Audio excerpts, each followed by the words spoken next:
اے ایمان والو، نہ تو اللہ اور رسول سے خیانت کرو اور نہ اپنی امانتوں میں خیانت کرو، اور تم ان باتوں کو جانتے ہو، اور جان رکھو کہ تمہارا مال اور اولاد بڑی آزمائش ہے، اور یہ کہ اللہ کے پاس نیکیوں کا بڑا ثواب ہے۔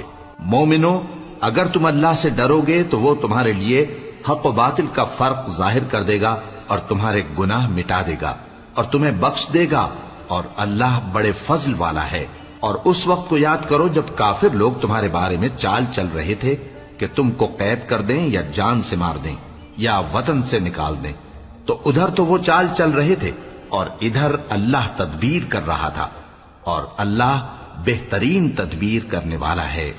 اور جب ان کو ہماری آیتیں پڑھ کر سنائی جاتی ہیں تو کہتے ہیں یہ کلام ہم نے سن لیا ہے، اگر ہم چاہیں تو اسی طرح کا کلام ہم بھی کہہ دیں، اور یہ ہے ہی کیا، صرف اگلے لوگوں کی حکایتیں ہیں۔ اور جب انہوں نے کہا کہ اے اللہ